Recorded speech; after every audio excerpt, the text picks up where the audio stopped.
Hello friends, welcome to study revolution. So या लेक्चरमध्ये एक महत्त्वाची इन्फॉर्मेशन देण्यासाठी खऱ्या अर्थानं मी तुमच्या समोर आलो. आणि ती इन्फॉर्मेशन अशी आहे की पहिलं तर मराठी विद्यार्थ्यांसाठी पर संडेला करंट अफेअर डिस्कशन सुरू करतोय आणि ते गेल्या संडेपासून सुरू झालेलं आहे. आणि हे सर्व विद्यार्थ्यांसाठी टोटली फ्री आहे. आणि त्याच्यामध्ये मग डिस्कशन करंट अफेअरचं करण्याचा उद्देश आपला काय? तर डिस्कशन करण्याचा उद्देश असा आहे की पहिलं तर UPSCसाठी करंट अफेअरचं प्रिपरेशन कसं करायला पाहिजे.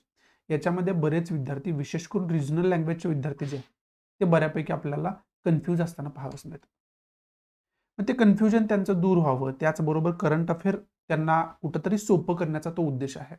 आणि जेणेकरून मग ते प्रिलियमचे क्वेश्चन असतील किंवा मेन्सचे क्वेश्चन असतील त्याची सुद्धा प्रॅक्टिस कशा पद्धतीने आपण करू शकतो याच्यावरती सुद्धा त्या खरं तर लेक्चरमध्ये फोकस केला जाणार आहे. त्याचबरोबर आपण काय बघतोय की 2025ची जी MPSC आहे ती MPSC सुद्धा आता डिस्क्रिप्टिव्ह टाईप म्हणजे मेन्सला तुम्हाला आन्सर राईट करावं लागणार आहे. मग त्या दृष्टीनं सुद्धा आता करंट अफेअरकडे वेगळ्या दृष्टीनं आपल्याला बघायला लागेल. जसं की आपण UPSCचे प्रिपरेशन करताना बघतोय तशा पद्धतीने आपल्याला बघावं लागेल. मग त्याच्यासाठी सुद्धा खऱ्या अर्थानं हे करंट अफेअरचे जे काही डिस्कशन आहे ते विद्यार्थ्यांसाठी इम्पॉर्टंट ठरणार आहे, फायद्याचं ठरणार आहे. आणि त्यामुळंच ह्या गरजा लक्षात घेऊन, या विद्यार्थ्यांच्या गरजा लक्षात घेऊन संडेला पर संडेला सकाळी 7:30 वाजता आपण हे जे लेक्चर्स आहेत ते लेक्चर्स सुरू केलेले आहेत. म्हणजे विद्यार्थी सिरियस आहेत, ज्यांना खऱ्या अर्थानं योग्य डायरेक्शननं, करेक्ट डायरेक्शननं अभ्यास करायचा आहे, चांगल्या पद्धतीनं करंट अफेअरशी रिलेटेड खऱ्या अर्थानं प्रत्येक सब्जेक्टला कसं आपण अप्रोच करायचं असतं, अशा पद्धतीचा ज्या विद्यार्थ्यांना अभ्यास करायचा आणि त्याच्यामध्ये मग मार्क्स मिळवायचे आहेत प्रिलियम्समध्ये आणि मेन्समध्ये, ते विद्यार्थी या लेक्चरला जॉईन होऊ शकतायत. आणि मग याच्यासाठी तुम्हाला काय करायचं आहे, तर याच्यासाठी तुम्हाला डिस्क्रिप्शन बॉक्समध्ये टेलिग्राम ग्रुपची लिंक दिलेली आहे. तो ग्रुप जॉईन करा. तिथं डेली बेसिसवरती जे आन्सर रायटिंग आपण करतोय ते विद्यार्थ्यांनी जे आन्सर लिहिलेले आहेत ते आन्सर सुद्धा मी पोस्ट करत असतो, जेणेकरून एक तुम्हाला आयडिया यावी की आन्सर नेमकं लिहायचं कसं असतं ते तुम्हाला शिकायला मिळतं. त्याचबरोबर पर संडेचं जे व्हर्च्युअल लेक्चर आहे त्या व्हर्च्युअल लेक्चरची लिंक मी तिथं पोस्ट करत असतो आणि ते तुम्ही मग सहजरित्या जॉईन करू शकता. त्यामुळं डिस्क्रिप्शन बॉक्समध्ये तुम्हाला त्या आन्सर रायटिंग ग्रुपची लिंक दिलेली आहे, Telegram Study Revolution official Telegram चॅनलची लिंक दिलेली आहे, ते तुम्ही जॉईन करून ह्या गोष्टींचा फायदा घेऊ शकता. त्याचबरोबर ज्या विद्यार्थ्यांना आन्सर रायटिंग करायचं आहे त्यांच्यासाठी सुद्धा त्या ग्रुपवरती मी डेली बेसिसवरती क्वेश्चन पोस्ट करत असतोय आणि ते क्वेश्चन विशेष करून जे न्यूजपेपरमध्ये आपण रोज करंट अफेअर बघतोय, न्यूजपेपर वाचतोय, त्या आधारावरतीच मी क्वेश्चन फॉर्म करत असतोय. त्यामुळं मग आन्सर रायटिंग करणं तुम्हाला कुठेतरी सुरुवात करायला सोपं जातं. जर सब्जेक्ट वाईज आन्सर रायटिंग पहिल्यांदाच सुरू केली तर ते प्रत्येक सब्जेक्टमध्ये तेवढी आपली महारत हासिल नसते. त्यामुळे आन्सर रायटिंग कुठून सुरुवात करायची हा सगळ्यात मोठा पहिला प्रश्न विद्यार्थ्यांसमोर असतो. त्यामुळं तिथं सुरुवात आपण काय करतोय की करंट अफेअर पासूनच सुरुवात. मग करंट अफेअर तर आपण रोज अभ्यास करतोय, त्याचा डिटेलमध्ये किती अभ्यास करायला पाहिजे हे पण आपल्याला समजतं. आणि मग त्या क्वेश्चनचा आन्सर लिहिण्याच्या दृष्टीतून सुद्धा आपण चांगल्या पद्धतीने करंट अफेअरचा अभ्यास करतो आणि त्याचबरोबर आपल्या आन्सर रायटिंगची प्रॅक्टिस सुद्धा होते.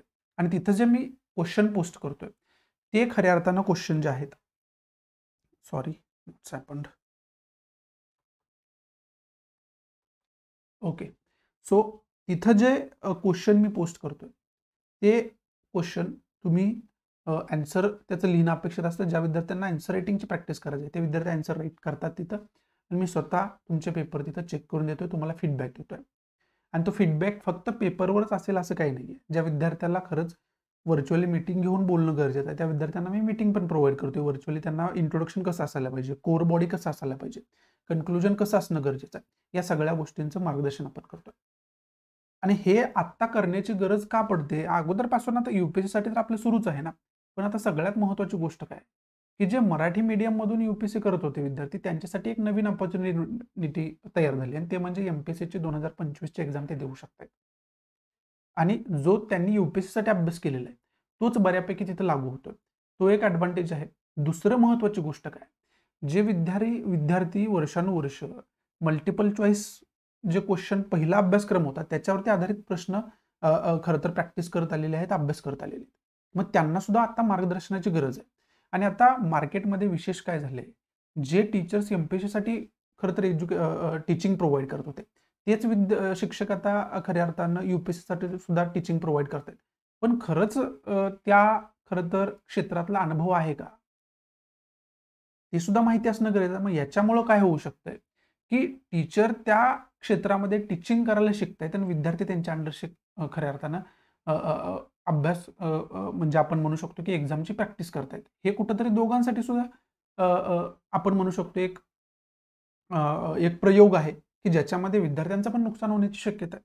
त्यामुळे आपण या सगळ्या गोष्टींशी रिलेटेड जागरूक राहणं खूप जास्त गरजेचं आहे. आणि मी स्वतः हे MPSCसाठी विद्यार्थ्यांसाठी सुद्धा का सुरू करतोय? तर त्या विद्यार्थ्यांना आत्ता 25 साठी काय करायचं आहे? ह्या मार्गदर्शनाची खूप जास्त गरज आहे. आणि त्याच्यासाठी पुन्हा मग त्यांना मार्केटमध्ये कोर्स शोधा, मग त्याच्यासाठी पैसे पेड करा, त्याच्यासाठी वेळ पण द्या. ह्याच्यामध्ये परत ते चक्रवात विद्यार्थी अडकतायत आणि परत मग त्यांच्याबरोबर जे वर्षानुवर्ष होत आलेले तेच होण्याची शक्यता आहे. त्यामुळं हे जे आन्सर रायटिंग प्रोग्राम आहे ते सगळ्या विद्यार्थ्यांसाठी फ्री आहे. अगोदर पण होता. आता जे विद्यार्थी मराठीमधून आन्सर राईट करतायत ते तिथं आन्सर पोस्ट करू शकतायत. जे इंग्लिशमधून करतायत आन्सर रायटिंग ते तिथं आन्सर पोस्ट करू शकतायत. आणि मग एकमेकांचं बघून सुद्धा तुम्ही तुमच्या आन्सरमध्ये इम्प्रूव्हमेंट करू शकताय. काय त्याच्यामध्ये डाऊट असेल, एखादी गोष्ट इम्प्रूव्ह होत नाही, त्याच्याच रिलेटेड गाईडन्स असेल तर मी तिथं आहेच द्यायला. आणि हे सगळं मग करंट अफेअरचं डिस्कशन असू द्या किंवा आन्सर रायटिंग असू द्या, हे टोटली सगळ्या विद्यार्थ्यांसाठी फ्री आहे. मग तो आन्सर रायटिंग ग्रुप आहे. तो जॉइन करून तुम्ही आन्सर रायटिंग सुरू करू शकताय. त्याचा फीडबॅक माझ्याकडून घेऊ शकताय. त्याचबरोबर करंट अफेअर जे आहे ते स्ट्रॉंग करण्याच्या दृष्टीतून सुद्धा पेपर कसा वाचायचा असतोय आणि त्याचा सिलेबसचे कसं रिलेशन खरं तर जोडायचं असतंय. याच्यापासून ते त्याच्यामध्ये मग क्वेश्चनचा अंदाज लावणं, की येणाऱ्या एक्झाममध्ये करंट अफेअरमध्ये मग हा मुद्दा होता. तर याच्या रिलेटेड क्वेश्चन फॉर्म झाला, तर कसा क्वेश्चन फॉर्म होईल? आणि जो क्वेश्चन असा फॉर्म झाला, तर त्याचा आन्सर मी कसं लिहीन? त्याची प्रॅक्टिस मी करतोय की? इथपर्यंत सगळं त्याच्यामध्ये कव्हर करण्याचा आपण प्रयत्न करणार आहोत. त्यामुळं कन्क्लुजन याचं जर या लेक्चरचं करायचं झालं, तर तुम्हाला एवढंच सांगायचं आहे 2 महत्त्वाचे प्रोग्राम विद्यार्थ्यांसाठी फ्रीमध्ये मी लॉन्च केलेले आहेत. एक करंट अफेअर डिस्कशन पर संडेला सकाळी 7:30 वाजता व्हर्चुअल मीटिंगच्या माध्यमातून कंडक्ट करतोय आणि दुसरं आन्सर रायटिंग विद्यार्थी सुरू करू शकताय. त्याचा मी पर्सनली फीडबॅक देतोय. आणि याच्यासाठी फक्त तुम्हाला हार्डवर्क करायचं आहे, त्याच्यासाठी वेळ द्यायचा आहे. बाकी तुम्हाला त्याच्यासाठी काहीही द्यायची गरज नाही आहे. सो आशा करतो तुम्हाला समजलं असेल. टेलिग्राम लिंक डिस्क्रिप्शन बॉक्समध्ये दिलेली आहे. ज्या विद्यार्थ्यांना सुरू करायचं आहे, ते चॅनल जॉइन करून तुम्ही ह्या सगळ्या गोष्टी सुरू करू शकताय. काय डाऊट वगैरे आला तर तिथं मला मेसेज सुद्धा करू शकताय. सो या ठिकाणी तुमच्या रजा घेतो. भेटू आपण अशाच इंटरेस्टिंग नवनवीन लेक्चरमध्ये. तोपर्यंत thanks for watching. Good bye. Take care. जय हिंद.